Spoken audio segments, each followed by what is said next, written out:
Matt Lenihan for Boxing Social in association with William Hill and Empire Fight. So delighted to be joined by Joe Gallagher once again. Joe, we were at your gym a few weeks ago. We touched on it a little bit, like progression of Champs Camp. Bringing that sort of that old school gym back to what it was. Just talk to me a little bit about the gym before we talk about Macaulay and obviously his big fight this week. Pleased with how it's going since you've moved over? Yeah, it's like a new lease of life. They always say change is as good as a break, isn't it? So the gym's flying, it's absolutely flying. Everyone's enjoying it. I was talking to Paul Butler the other day and he was just going, this is like the best environment. And like I say to you, the change, it's motivating, it's stimulating some old blood, the young blood that's coming into the gymnasium as well. With the new signings, it's motivating, but there's just a great work ethic going on in the gymnasium. A lot of fighters have dates now. We've got a busy summer ahead of us. And obviously you said there, Macaulay, he'll be boxing tomorrow night and have the gold shorts on, and we'll just try to get the Champs Camp and continue Phil's legacy and keep it going out there. I remember when I came, we went to a coffee shop sort of down the road and you took a phone call and I saw your face light up after it and you were like, Macaulay's got a good fight. And I never asked you what it was. And then when I saw the fight, I was like, well, I think my words were, holy shit, what a fight. Tyler Denny's on an incredible run of form at the minute. Arguably, it should have had a shot at the British. And for Macaulay to come back from that, what was a complete robbery, which I think we all agree with in France, to a fight of this sort of magnitude. I think this is a terrific fight. Talk to me about this fight getting made and how pleased you are that Macaulay's getting this chance really on Sky again to show what he can do. Yeah, I'm usually pleased for him, and Macaulay's been with me now 17, 18 months now, and Joe, sometimes you see the pennies dropped. And the penny's dropped with Macaulay. He's the way of thinking, the gym mentality, the work ethic, everything's dropped. And Macaulay's approach to boxing now, when he first came, I said, listen, no one's got to take you serious if you're not going to be serious about your career yourself, and that's changed. And obviously Sergio, he's had 2 or 3 fights in small hall shows, and then like you say, he was unlucky out there in Paris. He went out there to be the scapegoat. He won, everyone knew he won, apart from the scorecards. And that was it. He stayed in Paris Sunday, but he was back in the gym on Wednesday, and that's what we're trying to install. You don't go away for a week or 2 weeks. You're back in the gym and you're working. And years ago, everyone always used to be in the days of the old Champs Camp and the old Brian Hughes and the Ingles. There were no more than 5-7 pounds near the fighting weight, and they were always in the gym because the phone will ring. And that's happened to Macaulay now, and to fight Tyler Denny, as I say, he was English champion at the time. It's a shame we couldn't get the English title belt. That's vacated, but it's a real good fight. And I said, yeah, we'll definitely have that with both hands. Tyler Denny, good fighter, had a really good run of form. I was ringside when I watched him fight River Wilson Bent, seeing him fight Bradley Ray, and I watched his last fight, Bradley Pauls. So he's a good fighter, but I just thought to himself, Macaulay's just fought, he's on a good run of form, and this is a good fight. Macaulay again, the underdog, just how we like it, do you understand? And that siege mentality, and that's it. We're coming into the Lions Den, and it's going to be, someone asked me today, a few people are worried, like, Macaulay's, it's got to be a rubbish fight, and it's just here to fight. That's not in our DNA, that's like, we're coming here to give it a go.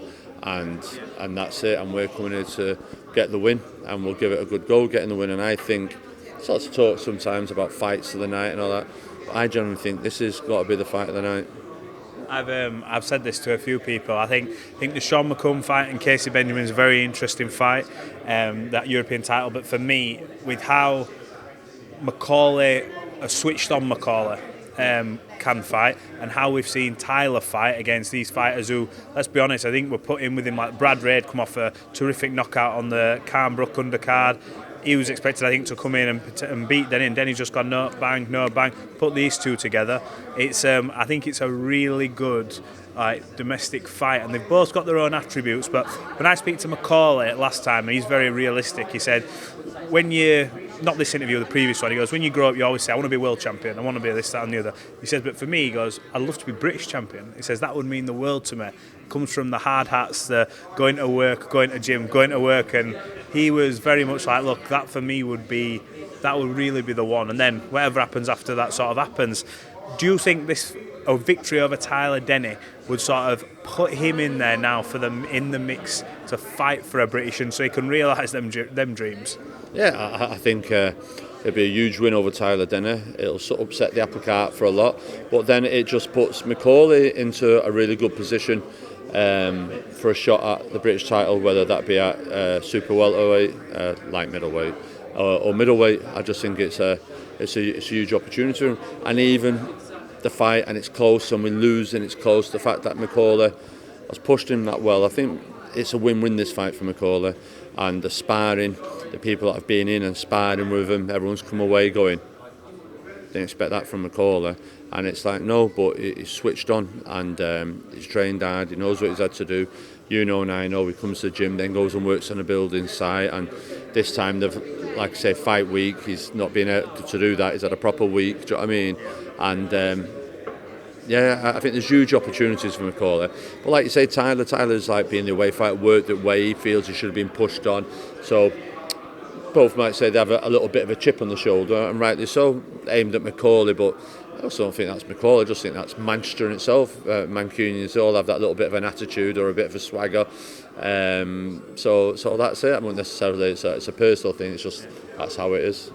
I spoke to both this week, and obviously both very respectful of each other. And even Macaulay goes, "What can I say about him? He's a nice guy, but he's like, I'm here to do a job."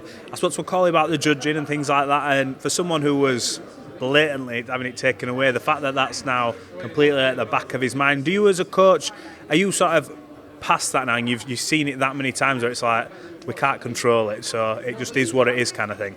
Yeah, listen, you can be in control of your own destination at times and don't need judges. I remember amateurs that used to go away and box for me on England and go to tournaments and come back and they go, I was robbed.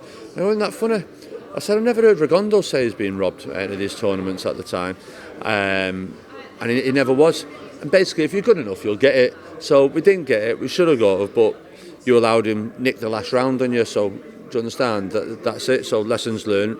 Just get on with it. Do you know what I mean? You don't sit there and moan about it. It's done. Get on with it. You had your opportunity. You did well, but you can't be crying about spilt milk. Fair enough. Natasha Jonas finally got a date. I know she was eager when I spoke to her to get out. Pleased that Natasha's back and she's going to at least get back in the ring and hopefully set herself up for another huge fight. Yeah, no, definitely Natasha needs to fight. She wanted to fight. She was due to fight in March. She's in the gym. She's absolutely climbing the walls, and she wants to fight. Training's going well. We've been to step it up now, and she's always in the gym. Tasha, all the fighters are always in the gym because that's how it is, and that's what she's been accustomed to now. And she wants to have a fight and get out there. She hasn't got many fights left in her, and she wants to make the most of it before Father Time catches up on you. What would you like to see her achieve before she does eventually call it a day? Now, when you look at Natasha, you forget how old she actually is, I think, obviously, because of how young she looks, and she fights like she's mid-20s kind of thing. What would you like to see her achieve? She's achieved such a lot this last year, which really sort of cemented how good she is, but what's left for her to do in your eyes? What would you like to see her do? There's nothing left for her to achieve, really. She's done it all. I'm quite happy for her to walk off into the sunset. For Natasha, there's still a drive in her, and that's what I say to some of the fighters in the gym. Look at her over there, ring champion, British Fighter of the Year, all the belts, everything else. She's shadow boxing away like her life and her career depends on it. The work ethic out of her, and use her all thinking this and that. Just look across the ring there at Tasha. The drive and the work ethic and the hunger is still driving her on, and there's big fights. She wants more big fights. What she still wants to achieve, that's not her for me. I think she's had a successful career, but she still wants other big fights, other titles, other weight divisions, and her appetite and desire is still burning very brightly, and you can only applaud that work ethic. So for me, she's done it all, but that doesn't take our foot off the pedal. We still approach each fight as though we are fighting for our lives, and everything's still on the line. That there's no chance of Natasha ever, what's the word, getting a little bit complacent is the word. Yeah, so that's not in Natasha. She's been there before and it'll never happen again.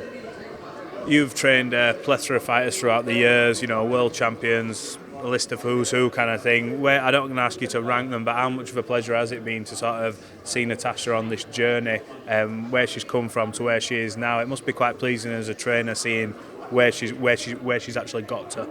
Yeah, no, exactly. To start off with her right at the beginning, the first professional fight, to go through everything, the ups, the downs, the fallouts, the promotional deals, everything else, and to see her there. Obviously, I sent her a clip yesterday. I was going through some old videos, and there was a debate on a Granada show years ago called Up North, and on it was Tony Wilson and Lucy Meacock, Barry McGuigan, John Conte, Phil Martin interviewing there, and Tex, who used to look after Jane Couch, was on it, and the discussion was, should women be allowed to box? And I sent it to Tasha, and there was a statement there from the board that said they didn't want to be interviewed on it, didn't want to be asked about it, it's not a matter to bring to the table or anything else. So I recorded it and sent it to Tasha and said what a difference like 30, 40 years makes, and you were the first female British Boxing Board Fighter of the Year, so it's a huge achievement for her. So and it's good. What did you ask me originally? Because I've dived. Sorry, the question was sort of how proud are you of her journey, kind of thing? Because you've worked with so many fighters, but like I said, you've seen her and you've guided her after the amateur career to where she is, and she's achieved such a lot. It must be like for you, you must sit there and be like, I'm very proud of that. Yeah, exactly. So I've seen that the other day, and then seeing what Natasha's done now, it's like. Yeah, like super proud, like to be the first female to win it, and the ring belt and all that, and box it.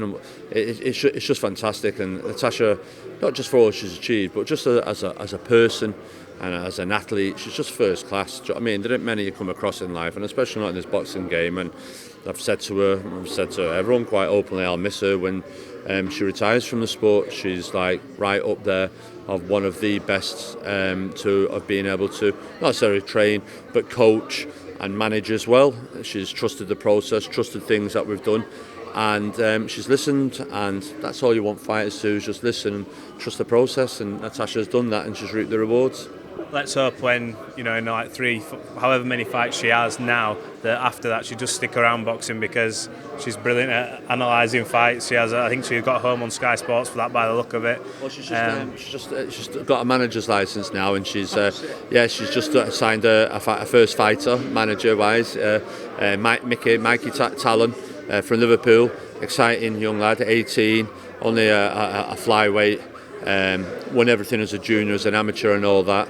And he'll be looking to make his debut in the new season. So that's interesting for Tasha, and having conversations and stuff like that. So it's great for me to sit back and watch Crawler grow, how he's growing now, and Scott Quigg growing, and Paul Butler coaching at his amateur coach. Marcus Morrison's just been on the boxing course, and Macaulay McGowan's gone on it, and Natasha now, she's become a manager, and watching them grow and see them develop and still being part of the sport. Yeah, it must be good for you. Right, just a couple of other bits, just veering away from this. Canelo versus John Ryder this weekend. He's going into the Lion's Den in a big way in Guadalajara. I spoke to Spencer Oliver, and he said, you know what, John Ryder, we'll never count him out. He's got arsehole. He has got arsehole. He said, but we know what he's up against. What do you make of that fight? And do you give John a chance in the fight? No, I think Canelo will be very much like when Andy Holligan fought Chavez. When you go over there, Andy Holligan was a very good fighter, tough fighter, game, but there's levels to this. And then when you go in against Canelo, and we've been there when we've been in Miami and San Antonio with Callum and Liam, that crowd, that 50-odd thousand, never mind 100,000, that ring shakes, that atmosphere. And listen, Canelo is coming off a win of Triple G, and you can never say never, but there's no way Canelo's got to lose in front of his own fans. And if John Ryder did do well, there's no way them officials round that ringside are got to let Canelo lose that neither, unless there'll be an almighty riot. So I wish John Ryder the best of luck. I'm really pleased that he's got his opportunity. He's stuck with the process, stuck with it. Tony Sims has done a great job with him, and I want them to go out there and enjoy it, give them the best, and come away and feel like they give it the best that they did, and enjoy that experience, because it is what I call Kodak moments that they'll look back in years to come. where would that rank in the history of upsets if he went there and dethroned Canelo Alvarez in his backyard? I mean, we all talk about decisions, and I don't think no one expects a decision, but if they announced him as the winner in Guadalajara in front of all these people, he'd have to leave pretty quick, wouldn't he? Yeah, it just seems to consider that him winning it is like call for the straight jackets. Do you know what I mean? It's no. But like you say, it's, I just want him to go out there, give a good account of himself, and I think he can do. I think John Ryder's very small, makes himself small, keeps his work tight and neat. Canelo's going to have to work and open up. Like anything, when you're preparing for Canelo, what sparring can you get into replicating? So that's it. And Canelo's a wounded animal at the moment, and he wants to get back to the top of the tree. And I'm sure he's got sights on Bivol after this. Absolutely, that'd be an interesting rematch. Guardian produced an article, Thomas Hauser, saying the bravest thing Anthony Joshua could do is retire. I've not seen this. Have you heard about it? I've seen a snapshot of the headlines today, but I haven't seen it. So I'll have to read it because I like Thomas Hauser. Thomas Hauser's a good historian, a good boxing man, been around the sport a very long time, and I don't think it's something you can dismiss. Everyone, as I say in boxing, has their opinion, and that's his opinion. So I don't know what the article is. You might enlighten me. It's basically just going through like his run of form, talks about the Usyk fight, and like I said, he's making almost that decision of the retirement. I think other people questioning it because when you look at some fighters who've taken maybe a lot of punishment in the heavyweight division, and has Anthony Joshua really had that punishment where he's ready to retire kind of thing? He's not, and I know you don't wait till you get to that point, but he's still fairly fresh, Anthony Joshua? Yeah, I think so. I think. Have a read anyway, I think, I before. will do, but I think the trouble is I think Anthony Joshua now, if he doesn't fight till December, that's like 4 fights in 4 years. So maybe he's done it on that. Well, what's the point of dipping in? Like years ago, the heavyweights were fighting 2, 3, 4 times a year, and they were fighting each other, even going back to Dokes, Weaver days, Larry Holmes days, Mike Tyson days. Everyone was fighting, everyone Pinkland, Tompers, Jumbo, even Frank Bruno Johnson, who was kept busy. And it's just like Joshua, I think people get upset because they want to see him, or then they don't see him, then it's a long out process, then there's fight negotiations, then they break down, and that's it. And he's seen Tyson Fury last year, he's like, well, if I can't get the big fights, what I carry on fighting? So he fought Dylan White and he fought Chisora, and now he's got to fight July. He just wants to keep fighting, and for AJ to go, well, I'm not got to fight till December now and wait for this tournament, it's like... I think Eddie said that they're wanting to get this... I don't know, he said this. They want to get this thing boxed off in December, and then they're going to come back and look at July, and the talks of Dillian White and other opponents. But yeah, exactly. When you talk about Dylan White, like what's the point in that? There's no point in that. If you've got to come back and fight, say a rubber match with Andy Ruiz, that'd be a good fight. But Dylan White's just been knocked out, I don't know, twice in his last 4 fights. What's that got to do with Anthony Joshua? So what you're saying is we'll fight Dylan White because we know he's been knocked out 2 fights. We'll sell it like it's London beef. When really, Dylan and Derek, they've been brilliant fighters. They've been great ambassadors for heavyweight and for British boxing. But the time's gone now. Do you understand? Bring AJ back and fight Joe Joyce.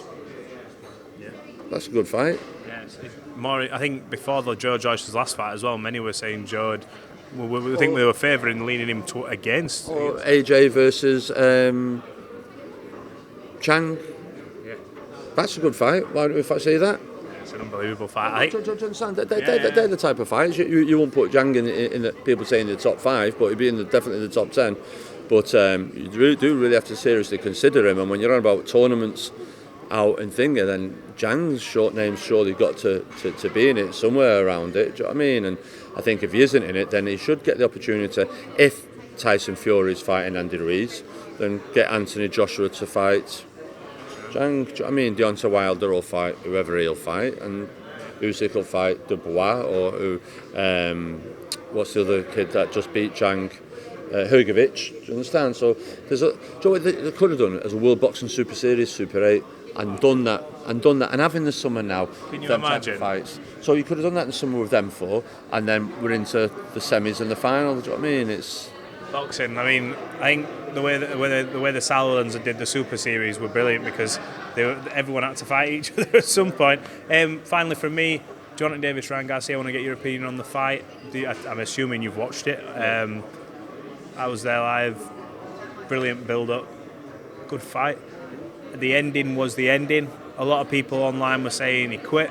I don't really like saying that because, like I said, I've never been in there with anyone. But what's your opinion of a trainer? Do you think it was too much pain for him to handle, or was it a case of he knew what was coming? What's your sort of analysis looking at that? I thought, first of all, credit to both fighters. To have two fighters in their 20s fighting each other, and that fight could happen again in a few years. At a certain weight division, come back, and it's great. And like I said, we're not having to wait to fighters to get into the 30s.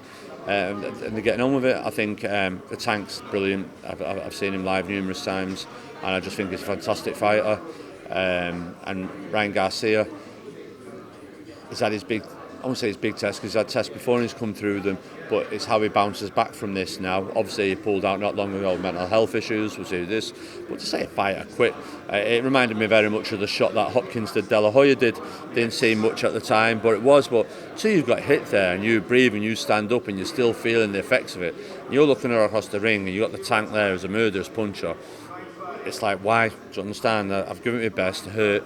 There was audio in the corner where he was saying, did he hit you on that rib? And there was on about someone saying his sparring partner. So it seems like he got into the fight with sore ribs.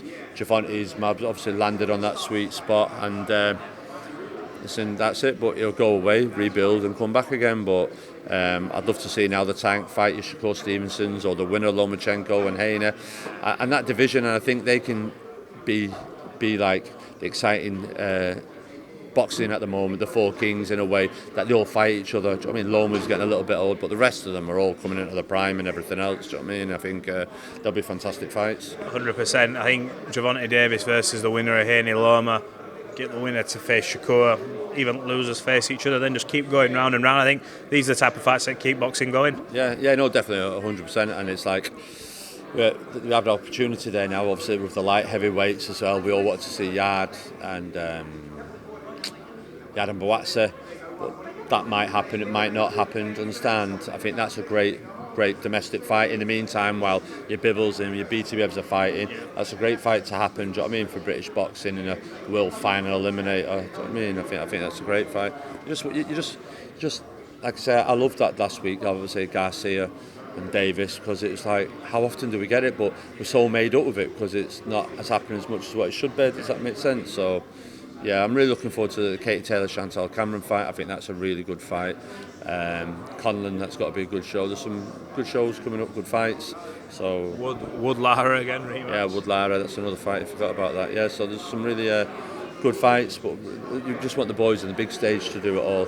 People talk about Wilder, Joshua, and just like, wow, like, get it made. Yeah, just get it made. Let's do that. Do you know what I mean? And Tyson and Usyk, and I don't really want that, because the reason being, Tyson wins and Wilder wins, them two have got to fight each other again. You understand? What I would like to do, no disrespect, is like, AJ, you go and fight Joyce. Let's put Chang and Deontay Wilder in together, do you know what I mean? Or Chang and Joshua, I should say, do you know what I mean? Yeah. And Deontay, but put it in like the six of them in the tournament. I just don't want to see a final where Tyson's ended up beating him and he's beating him. We'll fight each other again. Why? We've seen it 3 times. Listen, it might be brilliant another time. I'm sure it would do. I'm sure Tyson's sick to back teeth of it, but he just wants to beat Usyk and he wants to beat AJ, and Tyson can go, well, that's it. Yeah, sail off, yeah. Well, let's hope we get some of these big fights, especially back end of this year. I don't think we can continue waiting. And Ryan Garcia, Gervonta Davis, for me, that sets the tone. Everyone needs to follow now. Take a loss, bounce back. Let's go. Hey, look, Joe, you give us a lot of your time. I appreciate it. On the eve of Macaulay McGowan's fight, it's a cracking fight, and we wish him all the best. So hopefully we can catch up after the fight. Yeah, no problem. Cheers. Thank you, Matt.